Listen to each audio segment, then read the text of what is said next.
안녕하세요. 자, 오늘도 구독자분이 질문이 있어가지고 제가 읽어드려보고 답변 드려볼게요. 3D 프린터 사업 분야는 미국에서 어떤지 궁금합니다 라고 하셨네요. 자, 일단 저의 어떤 흑역사를 하나 까야 되는데 원래 제가 이 채널 있잖아요, 이 미국 유학고수라는 유튜브 채널이 제가 만든 첫 번째 채널이 아니에요. 물론 제가 만든 채널은 많습니다만 첫 번째 채널이 아니에요.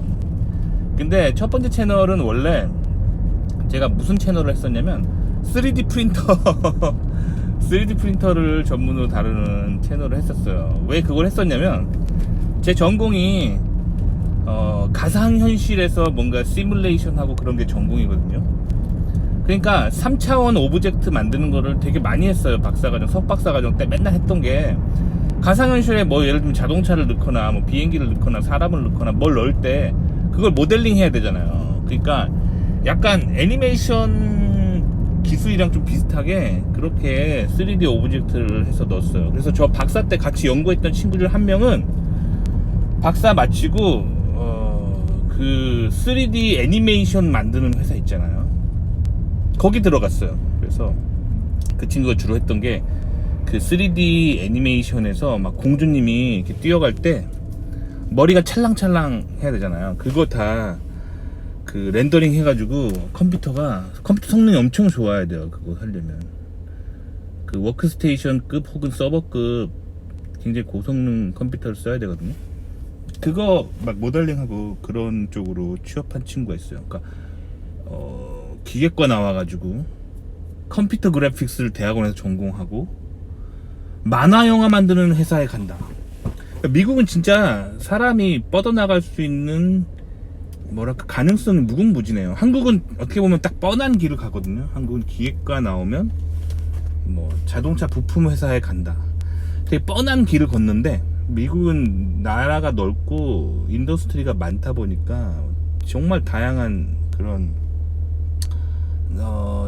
직업을 선택할 수 있는 것 같아요. 어쨌든 저도 3D 그래픽을 잘했기 때문에 3D 프린터로 제가 처음에 유튜브 채널을 만들었었습니다. 그리고 스타트업도 하나 만들었어요. 뭐 스타트업 하면은 뭐 대단한 줄 아는데 스타트업 만들기 되게 쉬워요. 미국은 스타트업 되게 친화적이라는 게 진짜 좀 약간 황당한데, 그냥 그 본인 그 회사 이름을 만든 다음에 그거를 그냥 세금 낼 수 있게만 등록하면은 그게 회사가 돼요. 되게 쉬워요. 그래서 회사 하나, 스타트업 하나를 저 주말에 한 2시간 만에 뚝딱 만들었어요. 되게 쉬워요. 근데 한국은 회사 만들기 되게 어렵잖아요. 회사 뭐 하나 만들려면 뭐 정부 인허가 받는 게 되게 많잖아요. 근데 사실 솔직히 말하면 한국이 그래서 국가 자체가 좌성향이라는 거예요. 그게 좌성향입니다. 큰 정부가 뭔가 개인의 경제활동을 하나하나 터치하는 거, 이게 바로 좌성향입니다. 한국은 굉장히 좌성향적인 국가예요. 그래서 발전이 더딘 이유가 거기에 있습니다. 반면에 한국이 이제 한국전쟁 이후에 되게 가난을 뚫고 급성장했던 시절 있죠. 그때는 이제 우성향의 정부가 들어섰기 때문에 그랬던 거고, 최근에 연달아 있었던 좌성향의 정부 때문에 한국 경제는 꼬꾸라졌었습니다. 그리고 지금 다시 우성향의 정부가 들어섰죠. 그 정부가 어떻게 하느냐에 따라서 또 한국 경제에 달려 있어요. 근데 어쨌든 미국 관점으로 한국을 봤을 때는 굉장히 사회주의적이다. 그리고 한국 관점으로 미국을 봤을 때는 굉장히 개인주의적이고 자본주의 끝판왕이다. 정말 아담 스미스의 보이지 않는 손이 이끄는 미국이다, 이렇게 보일 거예요. 이렇게 미국은 규제가 거의 없습니다. 기업을 아주 큰 대기업이 되면 이제 규제가 생기겠지만 스타트업 만드는 거 진짜 쉬워요. 님도 영주권자 이상의 어떤 경제 활동할 수 있는 자격만 있으면 주말에 뚝딱 한 2시간 만에 자기 회사 만들 수 있어요. 세금만 꼬박꼬박 내면 돼요. 되게 쉽다니까요. 그래서 저도 제 스타트업을 만들었었어요. 만들고 뭘 했었냐면 유튜브에서는 그냥 3D 프린터로 쇼를 했었죠. 3D 그러니까 CAD 소프트웨어로 3차원 공간에다가 장난감을 만들었어. 장난감. 뭐 어렸을 때 그 로망이었던 장난감들 있잖아요. 뭐 자동차, 트럭, 비행기 막 이런 거 있잖아. 건담 뭐 이런 거 막 3D로 막 설계해가지고, 그다음에 3D 프린트로 막 만드는 거 막 그걸로 해가지고 만드는 법도 설명해주고, 하여튼 그거 그 좋아요 구독하면서 그 3D 프린트 채널을 했었어요. 그리고 병행하면서 이제 스타트업 회사에서는 제가 디자인했던 3D 어떤 모델들, 3D 모델들을 팔았었어요. 그런 스타트업이었어요. 자, 근데 일단 제가 그 사업과 그 채널을 왜 접었는지 얘기하면, 일단 제 첫 번째 채널을 망했습니다. 그래서 채널을 제가 접었는데, 이 채널을 접었던 뭐 여러 가지 원인이, 일단 제가 처음 해보는 유튜브라서 잘 못했고 진행을, 그리고 무엇보다도 돈이 너무 많이 들었어요. 그러니까 3D 프린트를 그때 제 기억으로 한국 돈으로 한 50만 원 정도, 그 정도로 3D 프린터를 구매를 하고, 그 다음에 그 3D 프린팅 머신에다가 제가 설계한 소프트웨어 가지고, 제가 설계한 그 3D CAD 소프트웨어 가지고 제가 설계한 형상을 가지고 3D 프린팅을 했죠. 그런데 여기서 가장 많이 돈이 들어갔던 게 3D 프린트의 필라멘트예요.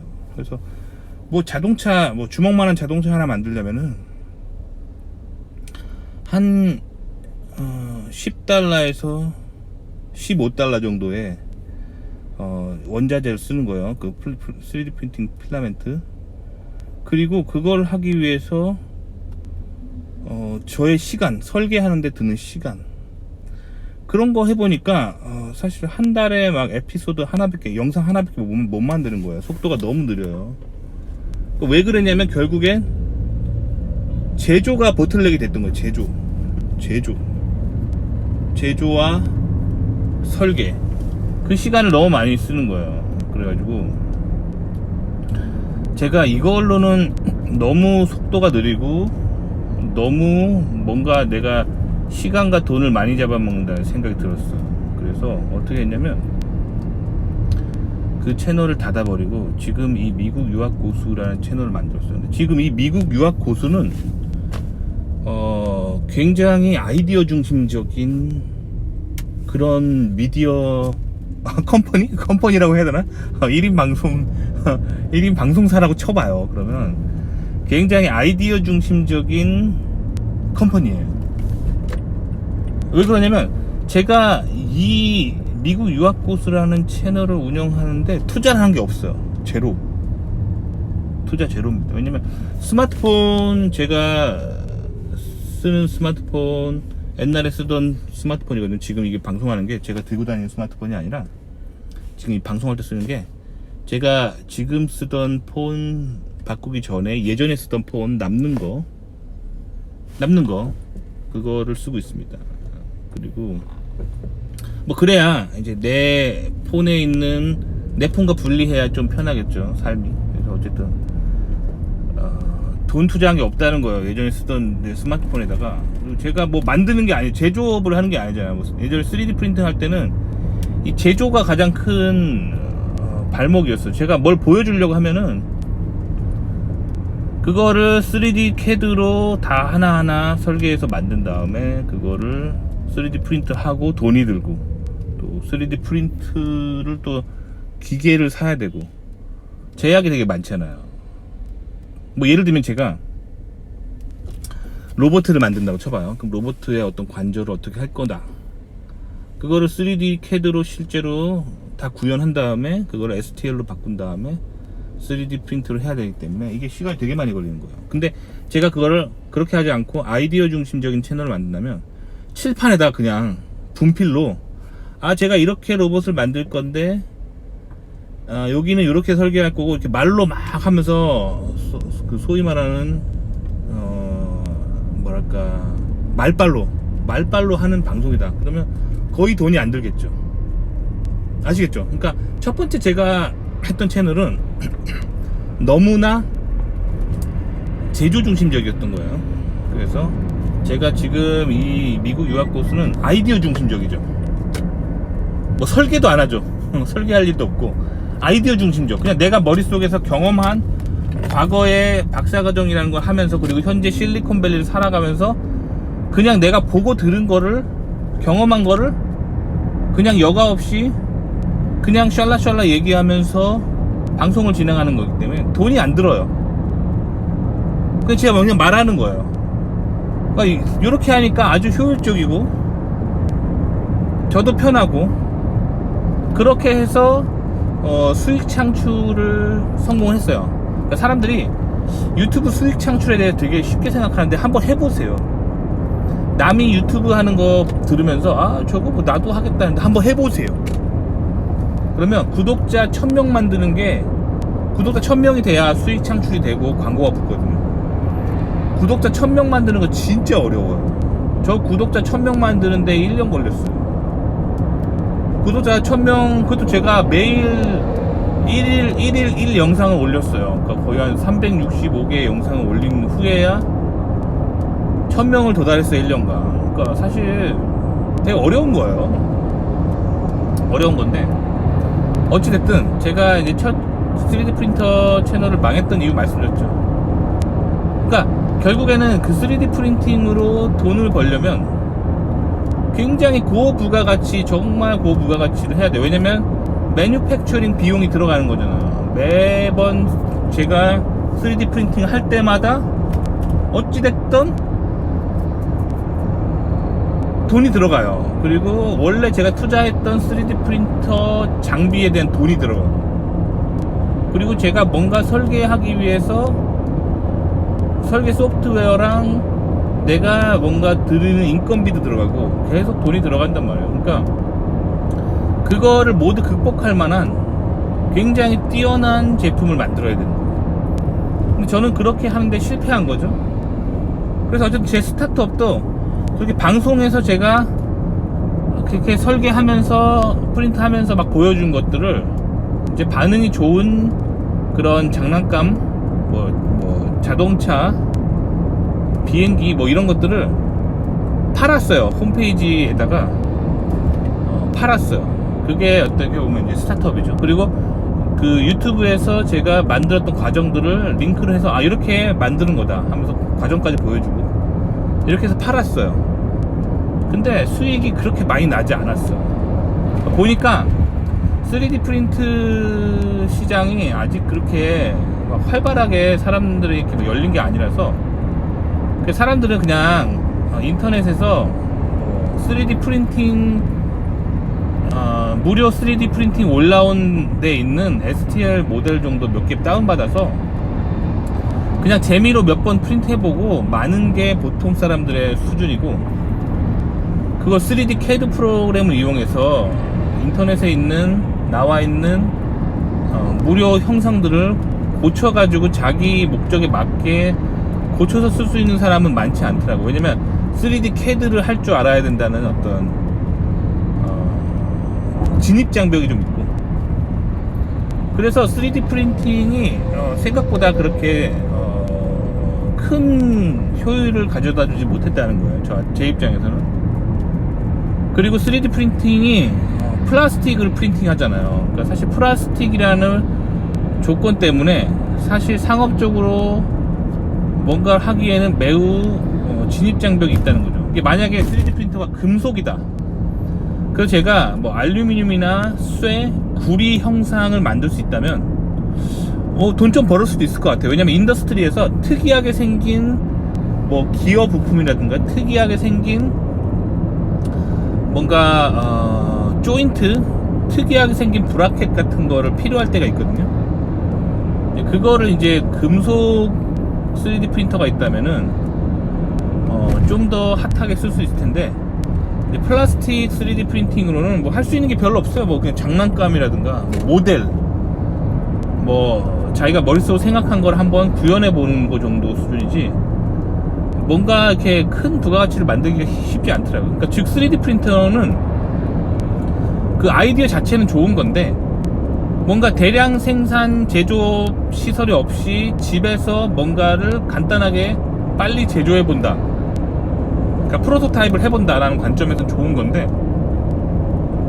이걸 가지고 큰 수익을 내려면 굉장히 고부가가치의 뭔가를 만들어야 돼요.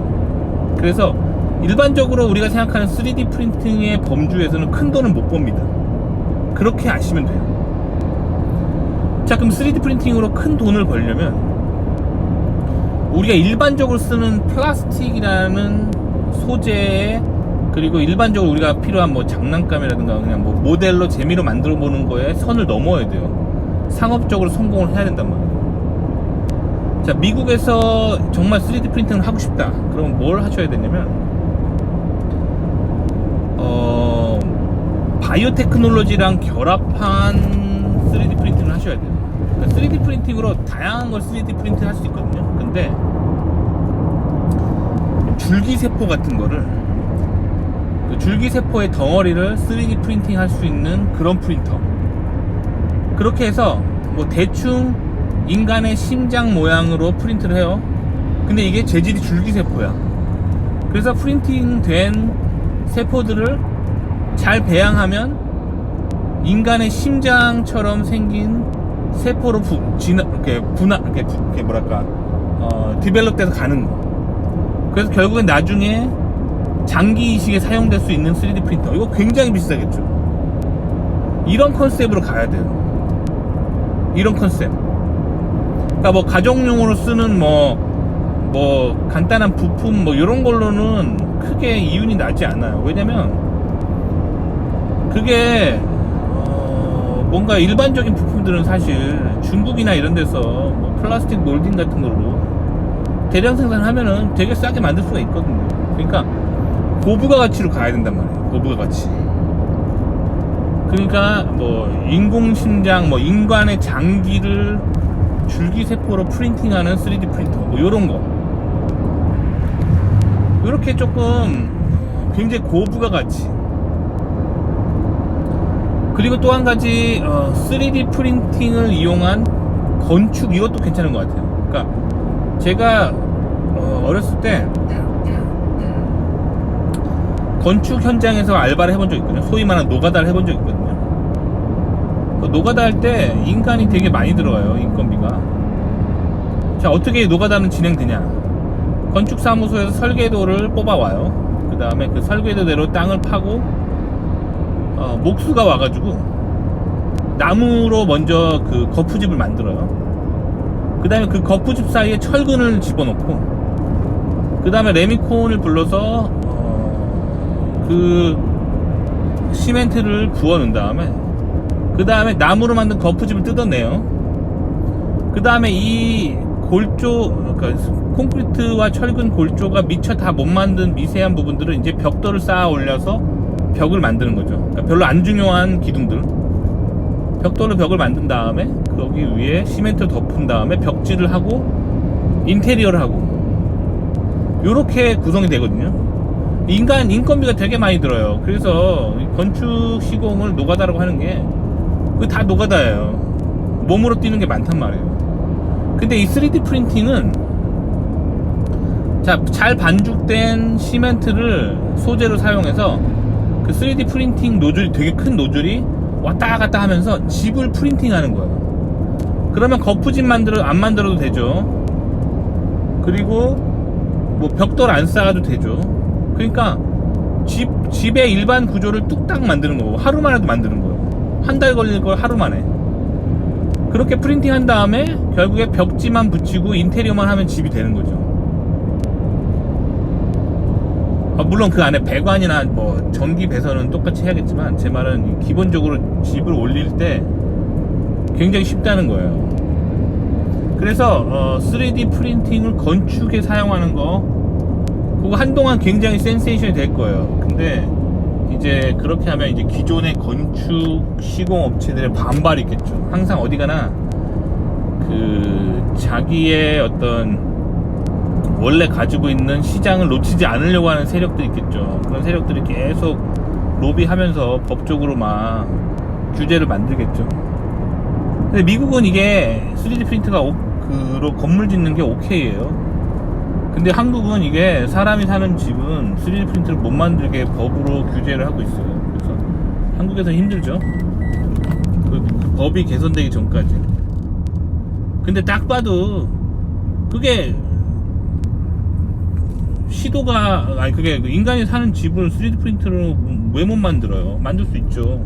충분히 미국도 하고 있는데. 어디까지나 이제 제가 봤을 때 건축 시공하는 사람들의 어떤 이익 집단이 굉장히 그거를 좀 회방지를 놓은 게 아닌가 싶어요. 왜냐면 그렇게 하면 건축 시공하는 사람은 다 죽으니까. 산업 자체가 다 죽으니까. 3D 프린터를 어떻게 이겨요? 그러니까 내수를 좀 보호하려고 그런 거죠. 사회주의적인 거죠. 항상 말하지만 한국은 좀 사회주의적이라니까, 사회가. 진짜 자본주의 끝판왕의 모습을 보여주는 건 미국입니다. 아시겠죠? 자, 이런 식으로 뭔가 고부가 가치의 3D 프린팅을 해야 되는 거예요. 그러니까 좀 특수한 프린팅을 해야 되는 거예요.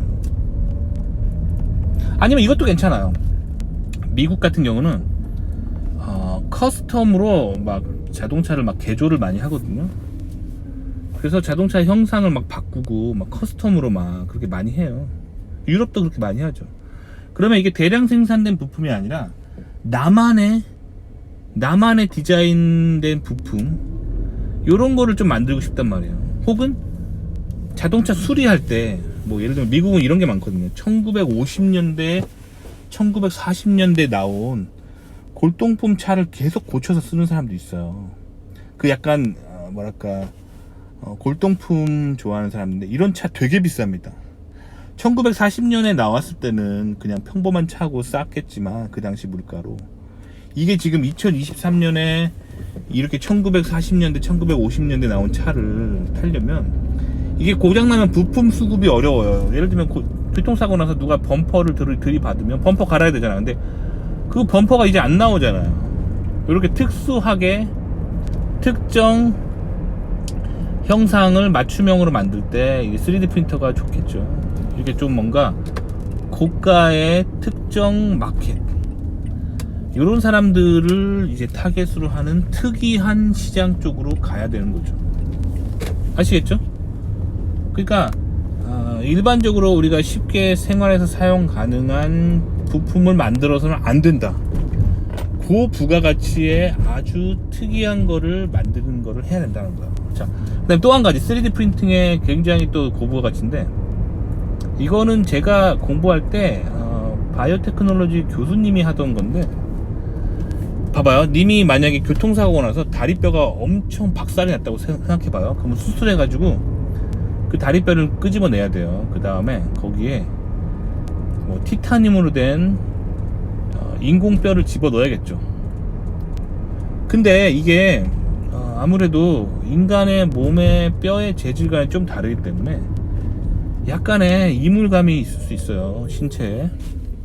그러니까 사실 인간의 몸에 가장 적합한 거는 뼈죠. 뼈를 다시 넣는 거죠.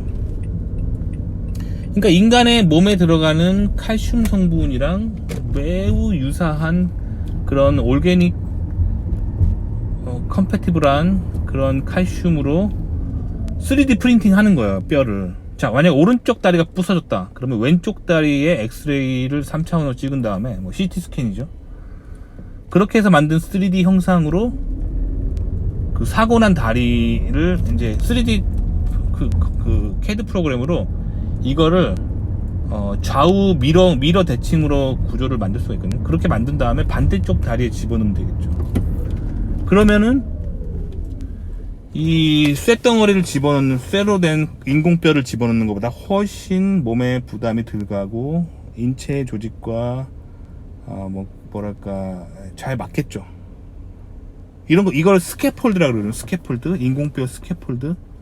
그래서 칼슘으로 인간의 뼈를 3D 프린팅해서 인공뼈로 사용하는 그런 기술들이 있어요. 스캐폴드. 그럴 때 쓰는 3D 프린터. 굉장히 고부가 가치겠죠. 이런 고부가 가치 쪽으로 가셔야 돼요, 미국에서는. 싸구려로 가면 안 됩니다. 그냥 우리가 흔히 그냥 생활에서 쓰는 3D 프린팅 기술은 하면 안 돼요. 그런 거는 중국도 하거든요. 사실 요즘 나오는 가정용 3D 프린트 대부분 중국제입니다. 왜 중국제냐면 그 3D 프린팅의 알고리즘과 그 만드는 메커니즘을 이미 다 밝혀졌어요. 그 XYZ 좌표를 그 모터가 컨트롤하면서 노즐을 컨트롤하면서 노즐에서 그 필라멘트를 녹여가지고 살살살 뿌려주는 거잖아요. 살살살 한층 한층 덮어주는 거잖아요. 그렇게 XYZ 컨트롤하는 거는 그렇게 대단한 기술이 아니에요. 그러니까 중국에서 이제 싸게 만드는 게 중요한 시대인 거죠. 그러니까 저부가 가치의 제품을 만들어서는 안 됩니다. 그렇게 하면은 사실 미국에 뭐 갈 이유가 없는 거죠. 중국제 그냥 사오면 되는 건데. 그러니까 미국에서 3D 프린팅을 하려면 매우 고부가 가치로 가야 돼요. 여러 가지 뭐 제가 지금 계속 생각나는 대로 얘기해 드렸잖아요. 뭐 아니면 뭐 항공기 부품도 괜찮겠죠. 항공기. 뭐 미국은 개인용 비행기, 자가용 비행기가 굉장히 이슈니까 항공기 부품. 대신에 이제 이게 안전 규정을 신뢰도 테스트를 공식적인 기관에서 통과를 시켜야겠죠. 그렇게 해서 소량 생산할 수 있는 항공기 부품 같은 거, 뭐 이런 특이한 3D 프린팅을 해야 되는 거예요. 3D 프린팅 아시겠죠? 그리고 뭐 뉴스에서 보셔도 알겠지만 뭐 로켓에도 요즘 뭐 3D 프린팅, 금속 3D 프린팅 기술이 사용된다고 하죠. 그렇게 했을 때 캐스팅 하는 것보다 훨씬 싸다. 뭐 이런 거. 이렇게 고부가 가치 쪽으로 가셔야 됩니다. 도움이 되셨기를 바랍니다.